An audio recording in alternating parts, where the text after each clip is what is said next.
पहली बात तो जैसे कि मैंने बात शुरुआत करी थी और मैंने आलोक अवस्थी जी ने मेरे सवालों का जवाब दिया अपनी सुविधा के हिसाब से, लेकिन मैंने बात शुरू करी थी आरएसएस के इतिहास से जी। और मैंने एक चित्त पावन ब्राह्मण की कैटेगरी शुरू करी थी।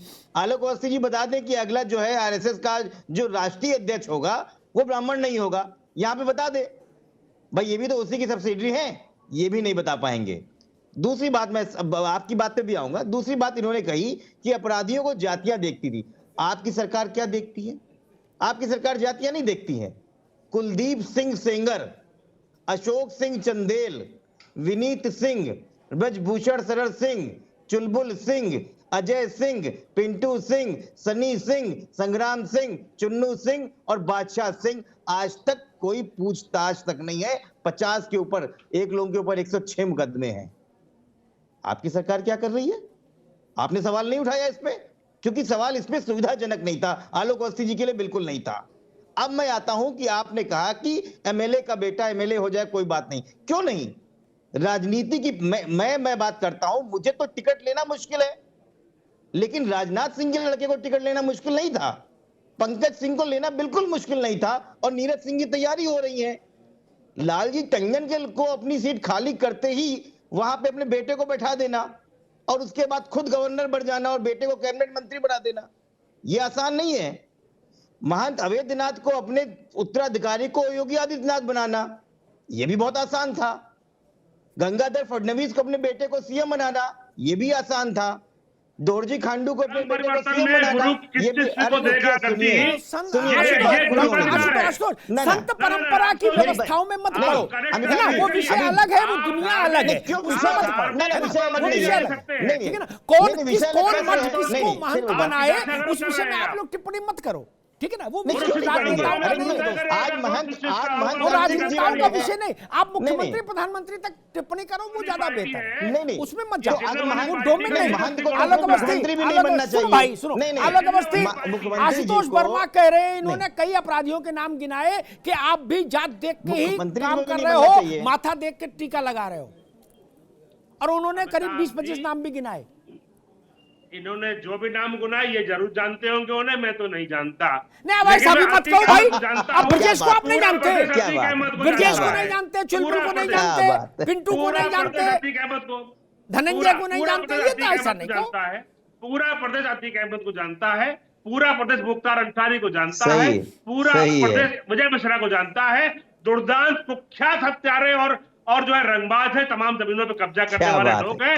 आज उनकी 2000 करोड़ है, और ये जो मुकीम काला गैंग था, पश्चिमी उत्तर प्रदेश का आतंक था, उसको खत्म करने का काम हम लोग आज सरकार ने किया है। अगर आप ये कहोगे कि हम ब्रजेश को नहीं जानते, चुलबुल को नहीं जानते, तो फिर मामला गड़बड़ हो जाएगा। तो गजब बात है, जानना तो है। उत्तर प्रदेश की राजनीति कर रहे हैं आप, सीनियर नेता हैं, ऐसी बातें मत कीजिए। हमने कार्रवाई करी है, इन्होंने क्या किया था इनसे पूछ लीजिए, लेकिन आप इनसे पूछिए। मुख्तार अंसारी के यहाँ एलएमजी मिलती है, लाइट मशीन गन मिलती है, सर्किल अफसर को इस्तीफा देना पड़ जाता है, इन्होंने तो ये किया है।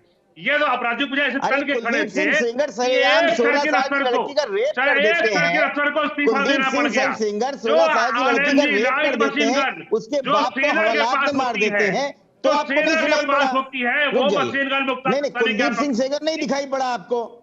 आपके वहां महिलाओं का रेप कर दें, उसके बाप को थाने में मार दें, वो सही है? गजब बात करते हैं। आपका तर्क तो वाकई अच्छी बात है। जेल के अंदर बंद किया है। आज उत्तर प्रदेश का परसेप्शन हो गया है कि अपराधियों ठाकुरों की सरकार है, और आपके मुंह में दही जमाया बोल नहीं पाएंगे, आप बोल नहीं सकते, आप उन लोगों के ऊपर बोल नहीं सकते, वरना अजय सिंह बिष्ट आपके ऊपर निकाल देंगे पार्टी से।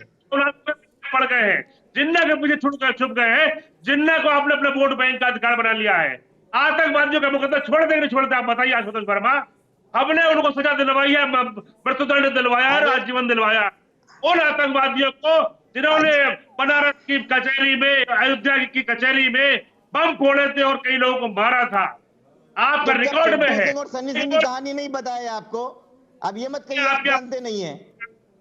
अब ये मत कहिए जानते नहीं है।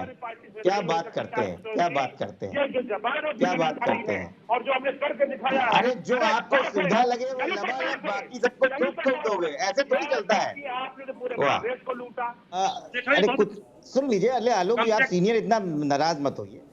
बात क्या है अमिताभ जी, अगर भारतीय जनता पार्टी इतना ही बढ़िया काम कर रही है तो 2019 के बाद इस देश में 14 राज्यों में चुनाव हुए।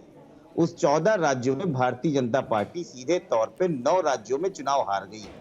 कौन से? 2019 में झारखंड, आंध्र प्रदेश, उड़ीसा, महाराष्ट्र, 20 में दिल्ली और बिहार, 21 में केरला, तमिलनाडु और वेस्ट बंगाल।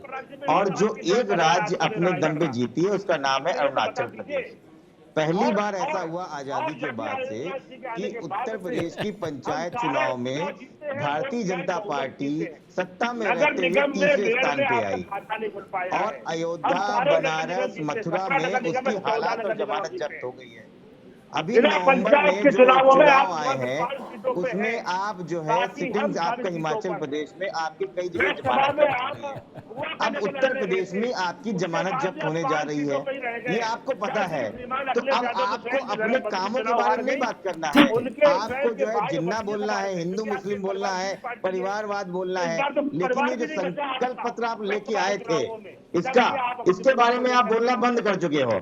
इसके पन्ने निकल गए हैं ऐसे ही, ये ऐसे ही निकल के खराब हुए जा रहे हैं। तो कम से कम आप अपने बारे में बताइए और आप लोगों के पास जाइए, आपको अपने आप मिल जाएगा क्या करना है आप। ठीक है। तो ये हिंदू मुस्लिम मैं सभी मित्रों को रोकूंगा।